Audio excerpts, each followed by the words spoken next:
ओम शांति।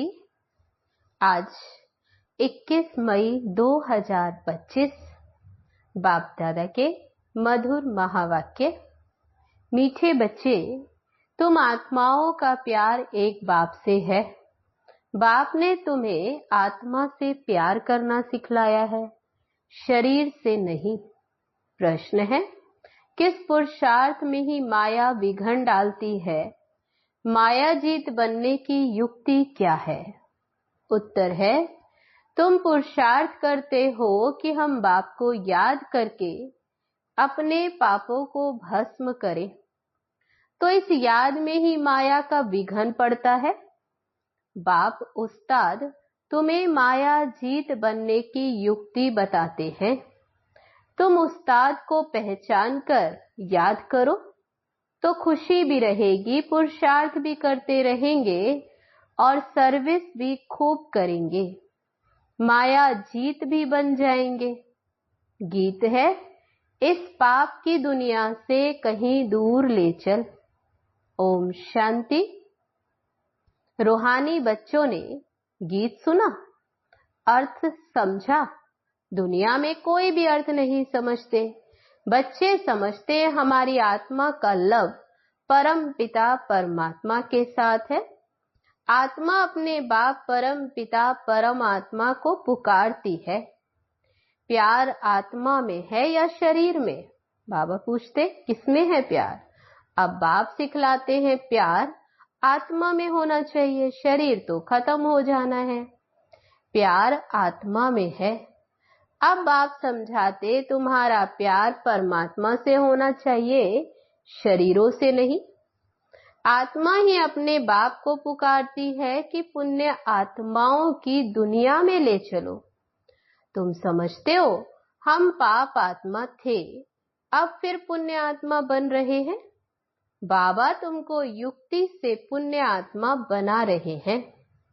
बाप बतावे तब तो बच्चों को अनुभव हो और समझे कि हम बाप द्वारा बाप की याद से पवित्र पुण्य आत्मा बन रहे हैं। योग बल से हमारे पाप भस्म हो रहे हैं। बाकी गंगा आदि में कोई पाप धोए नहीं जाते। मनुष्य गंगा स्नान करते, शरीर को मिट्टी मलते, परंतु उससे कोई भी पाप धुलते नहीं है। आत्मा के पाप योग बल से ही निकलते, खाद निकलती है। ये तो बच्चों को ही मालूम है और निश्चय है कि हम बाप को याद करेंगे तो हमारे पाप भस्म होंगे। निश्चय है तो फिर पुरुषार्थ भी करना चाहिए ना। इस पुरुषार्थ में ही माया विघन डालती है। रुस्तम से माया भी अच्छी रीति रुस्तम होकर लड़ती है, कच्चे से क्या लड़ेगी? बच्चों को हमेशा ये ख्याल रखना है। तब बाबा ने अटेंशन दिलाया कि बच्चों को ख्याल रखना है, हमको माया जीत जगत जीत बनना है। माया जीते जगत जीत का अर्थ भी कोई समझते नहीं। अभी तुम बच्चों को समझाया जाता है तुम कैसे माया पर जीत पा सकते हो। माया भी समर्थ है ना। तुम बच्चों को उस्ताद मिला हुआ है, उस उस्ताद को भी नंबर वार कोई विरला जानते। जो जानता उनको खुशी भी रहती, पुरुषार्थ भी खुद करते, सर्विस भी खूब करते। अमरनाथ पर बहुत लोग जाते। अब सभी मनुष्य कहते हैं विश्व में शांति कैसे हो। अभी तुम ये सबको सिद्ध कर बतलाते हो कि सतयुग में कैसे सुख शांति थी, सारे विश्व पर शांति थी। इन लक्ष्मी नारायण का राज्य था, कोई और धर्म नहीं था। आज से 5000 वर्ष हुए जबकि सतयुग था। फिर सृष्टि को चक्र तो जरूर लगना है। चित्रों से तुम बिल्कुल क्लियर बताते हो। कल्प पहले भी ऐसे चित्र बनाए थे। दिन प्रतिदिन ये इम्प्रूवमेंट होती जाती। कहाँ बच्चे चित्रों पर तिथि तारीख लिखना भूल जाते। तो बाबा कहते लक्ष्मी नारायण के चित्र में तिथि तारीख जरूर होनी चाहिए कि लक्ष्मी नारायण का राज्य कहाँ से कब से शुरू होता। तब बाबा कई बार कहते ना कि 111 तुम बच्चों की बुद्धि में बैठा हुआ है कि हम स्वर्गवासी थे, अब फिर बनना है। तो जितना जो पुरुषार्थ करते उतना ही पद पाते। अभी बाप द्वारा तुम ज्ञान की अथॉरिटी बने हो। भक्ति अब खलास हो जानी है। सतयुग त्रेता में भक्ति थोड़े ही होती। बाबा कहते वहां भक्ति की दरकार नहीं। बाद में आधा कल्प भक्ति चलती है। ये भी अभी तुम बच्चों को समझ में आता है। आधा कल्प के बाद रावण राज्य शुरू होता। सारा खेल तुम भारतवासियों पर ही है। 84 का चक्र भारत पर ही है। भारत ही अविनाशी खंड है। ये भी आगे थोड़े पता था। लक्ष्मी नारायण को गॉड गॉडेस कहते हैं ना। तब बाबा कहते कितनी ऊंच पद, पढ़ाई कितनी सहज। ये 84 जन्मों का चक्र पूरा कर फिर हम वापस जाते हैं। 84 का चक्र कहने से बुद्धि ऊपर चली जाती है। अभी तुमको मूल वतन, सूक्ष्म वतन, स्थूल वतन सब याद है। तब बाबा कहते अभी तुम्हें ये ज्ञान मिला है तो अभी सब याद है। आगे थोड़े तुम जानते थे कि सूक्ष्म वतन क्या होता है। अभी तुम समझते हो वहां कैसे मूवी में बातचीत होती। मूवी बाइस्कोप भी निकला था। तुमको समझाने में ये सहज होता। Silence movie talkie. तुम सब जानते हो लक्ष्मी नारायण के राज्य से लेकर अब तक सारा चक्र बुद्धि में है। तुम्हें ग्रस्त व्यवहार में रहते यही औना लगा रहे कि हमको पावन बनना है। बाप समझाते ग्रस्त व्यवहार में रहते भी इस पुरानी दुनिया से ममत्व मिटा दो। बच्चों आदि को भले संभालो परंतु बुद्धि बाप के तरफ हो। कहते हैं ना हाथों से काम करते रहो, बाप तरफ बुद्धि रहे। तब बुद्धि से बाप को याद करो। बच्चों को खिलाओ पिलाओ स्नान कराओ, बुद्धि में बाबा की याद हो। क्योंकि जानते हो आत्मा पर पापों का बोझ बहुत है, इसलिए बुद्धि बाप की तरफ लगी रहे। उस माशूक को बहुत बहुत याद करना है। माशूक बाप तुम सब आत्माओं को कहते हैं मुझे याद करो। ये पार्ट भी अभी चल रहा है, फिर 5000 वर्ष बाद फिर चलेगा। बाबा कितनी सहज युक्ति बताते हैं, कोई तकलीफ नहीं। कोई कहे हम तो ये कर ही नहीं सकते, हमको बहुत तकलीफ भासती है, याद की यात्रा तो बहुत मुश्किल है। बाबा को कहते, बाबा कहते अरे तुम बाबा को याद नहीं कर सकते हो, बाप को थोड़े भूलना चाहिए। बाप को तो अच्छी रीति याद करना, तब भी कर्म विनाश होंगे और तुम एवर हेल्दी बनेंगे। नहीं तो बनेंगे नहीं। तुमको राय बहुत अच्छी एक टिक मिलती है। एक टिक दवाई होती है ना। हम गारंटी करते इस योग बल से तुम 21 जन्मों के लिए कभी रोगी नहीं बनेंगे। तब बाबा गारंटी करते हैं। तब बाबा कहते सिर्फ बाप को याद करो। कितनी सहज युक्ति है। भक्ति मार्ग में याद करते थे अनजाने से, अब बाप बैठ समझाते तुम समझते हो। हम कल्प पहले भी बाबा आपके पास आए थे। तब बाबा कहते अभी तुम्हारी बुद्धि में ये बातें हैं कि हम पहले भी आए थे, पुरुषार्थ करते थे, पक्का निश्चय हो गया है। हम ही राज्य करते थे, हमने ही गवाया, अब फिर बाबा आया हुआ है, अब उनसे राज्य भाग्य लेना है। बाप कहते मुझे याद करो और राजाई को याद करो। मन मना भव, अंतमति सो गति हो जाएगी। अभी ये नाटक पूरा होता है, वापस जाएंगे। बाबा आए हैं सबको ले जाने के लिए। जैसे वर वधू को लेने के लिए आते हैं, ब्राइड्स को बहुत खुशी होती हम अपने ससुराल जाते।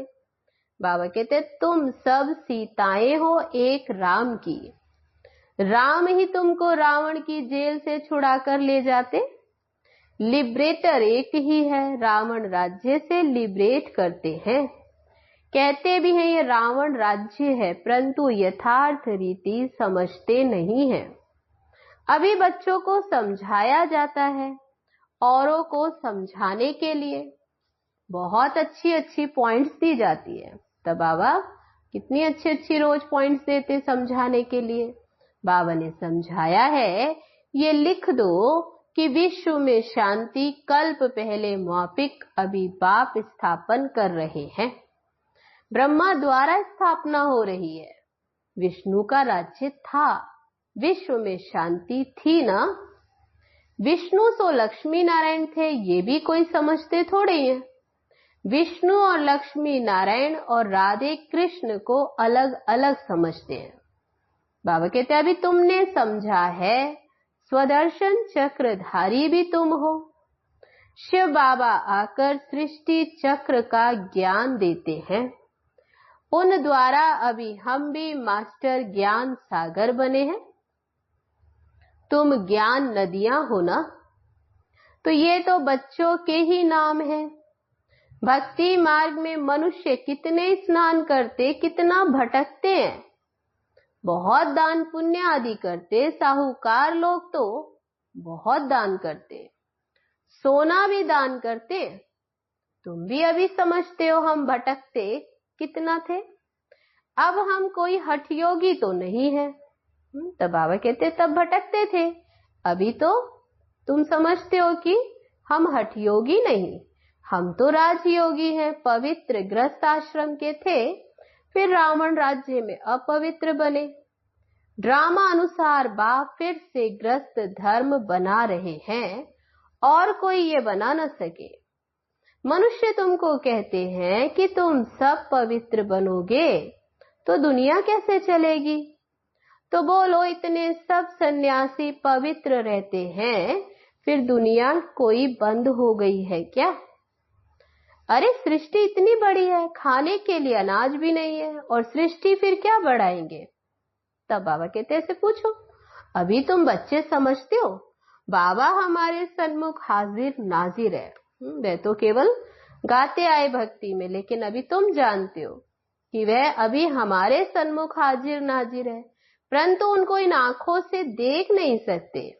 बुद्धि से जानते हैं कि बाबा हम आत्माओं को अभी पढ़ाते हैं, हाजिर नाजिर है। जो विश्व शांति की बात करते उन्हें तुम ये बताओ कि विश्व में शांति तो बाप करा रहा है, उसके लिए ही पुरानी दुनिया का विनाश सामने खड़ा है। 5000 वर्ष पहले भी ये विनाश हुआ था, अभी भी ये विनाश सामने खड़ा है, फिर विश्व पर शांति हो जाएगी। अभी तुम बच्चों की बुद्धि में ही ये बातें हैं, दुनिया में ये कोई नहीं जानते, कोई नहीं जिनकी बुद्धि में ये बातें हों। तुम जानते हो सतयुग में सारे विश्व पर शांति थी। एक भारत खंड के सिवाय दूसरा कोई खंड नहीं था। पीछे फिर और खंड हुए, अभी कितने खंड हैं। अभी इस खेल का भी अंत है।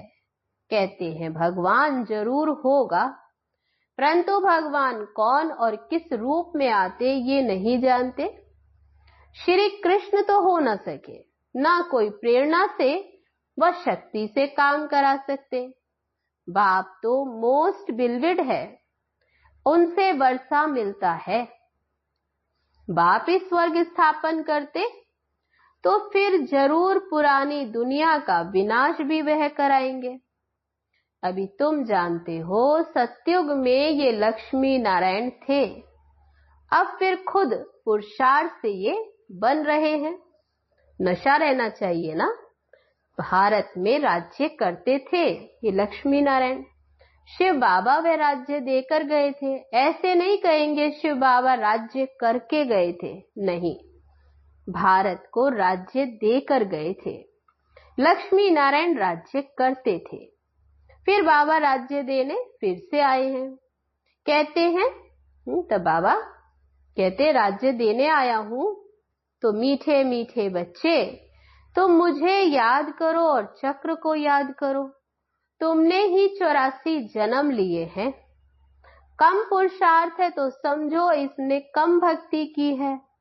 जास्ती भक्ति करने वाले पुरुषार्थ भी जास्ती करेंगे। कितना क्लियर कर समझाते, परंतु जब बुद्धि में बैठे तुम्हारा काम है पुरुषार्थ कराना। तो बाबा कहते कम भक्ति की होगी तो योग लगेगा नहीं, शिव बाबा की याद बुद्धि में ठहरेगी नहीं। कभी भी पुरुषार्थ में ठंडा नहीं होना चाहिए। माया को पहलवान देख हार्ट फेल नहीं होना चाहिए। माया के तूफान तो बहुत आएंगे, ये भी बच्चों को समझाया है। आत्मा ही सब कुछ करती है। शरीर तो खत्म हो जाएगा, आत्मा निकल गई, शरीर मिट्टी हो गया, वह फिर मिलने का तो है नहीं। फिर उनको याद करने व रोने आदि से फायदा ही क्या? वही चीज फिर मिलेगी क्या? आत्मा ने तो जाकर दूसरा शरीर लिया। अभी तुम कितनी ऊंच कमाई करते हो, तुम्हारा ही जमा होता है, बाकी सबका तो ना हो जाएगा। बाबा भोला व्यापारी है, तब तो तुमको मुट्ठी चावल के बदले 21 जन्मों के लिए महल दे देता है। कितना ब्याज देता। तुमको जितना चाहिए भविष्य के लिए अभी जमा करो, परंतु ऐसे नहीं कि अंत में आकर कहेंगे कि जमा करो। तब बाबा कहते उस समय लेकर क्या करेंगे? अनाड़ी व्यापार थोड़े ही है। तब बाबा कहते मैं कोई अनाड़ी व्यापारी थोड़े ही हूं, काम में आवे नहीं और ब्याज भर कर देना पड़े, ऐसे का लेंगे थोड़े ही। तुमको मुट्ठी चावल के बदले 21 जन्मों के लिए महल मिल जाते हैं, कितना ब्याज मिलता। बाबा कहते नंबर 1 भोला तो मैं हूं, देखो तुमको विश्व की बादशाही देता हूं। तब बाबा कहते सिर्फ तुम हमारे बनकर सर्विस करो। भोलानाथ है तब तो उनको सब याद करते। अब तुम हो ज्ञान मार्ग में, अब आपकी श्रीमत पर चलो और बादशाही लो। कहते भी हैं बाबा हम आए हैं राजाई लेने, सो भी सूर्यवंशी में। राजाई लेने आए हैं सो भी सूर्यवंशी में। अच्छा तुम्हारा मुख मीठा हो। तब बाबा कहते अच्छा है। राजाई लेने आए तो बाबा कहते तुम्हारा मुख मीठा हो। अच्छा मीठे मीठे सिक्की लदे बच्चों प्रति माता पिता बाप दादा का याद प्यार और गुड मॉर्निंग। रूहानी बाप की रूहानी बच्चों को नमस्ते। हम रूहानी बच्चों की रूहानी बाप दादा को याद प्यार और नमस्ते। ओम शांति। अब है धारणा के लिए मुख्य सार। पहली पॉइंट, श्रीमत पर चल बादशाही लेनी है। चावल मुट्ठी दे 21 जन्मों के लिए महल लेने हैं। भविष्य के लिए कमाई जमा करनी है। दूसरी पॉइंट, ग्रस्त व्यवहार में रहते इस पुरानी दुनिया से ममत्व मिटाकर पूरा पावन बनना है। सब कुछ करते बुद्धि बाप की तरफ लगी रहे। वरदान है आज का, मनसा शुभ भावना द्वारा 1-2 को आगे बढ़ाने वाले विश्व कल्याणकारी भव। यदि कोई कुछ रॉन्ग कर रहा है तो उसे परवश समझकर रहम की दृष्टि से परिवर्तन करो, डिस्कस नहीं करो। अगर कोई पत्थर से रुक जाता है तो आपका काम है पार करके चले जाना या उसको भी साथी बनाकर पार ले जाना। इसके लिए हर एक की विशेषता को देखो, कमियों को छोड़ते जाओ। अब किसी को भी वाणी से सावधान करने का समय नहीं है, लेकिन मनसा शुभ भावना द्वारा एक दूसरे के सहयोगी बनकर आगे बढ़ो और बढ़ाओ, तब कहेंगे विश्व कल्याणकारी। स्लोगन है आज का, दृढ़ संकल्प की बेल्ट बांध लो तो सीट से अपसेट नहीं होंगे। रूहानी रॉयल्टी और प्योरिटी की पर्सनैलिटी धारण करने के लिए आज का व्यक्त इशारा। प्रत्यक्षता का सूर्य उदय तब होगा जब पवित्रता की क्षमा चारों ओर जलाएंगे, जैसे वो क्षमा लेकर के चक्कर लगाते, ऐसे पवित्रता की क्षमा चारों ओर जगमगा दो। तब सब बाप को देख सकेंगे, पहचान सकेंगे। जितनी अचल पवित्रता की क्षमा होगी उतना सहज सभी बाप को पहचान सकेंगे और पवित्रता की जय जयकार होगी। अच्छा, ओम शांति।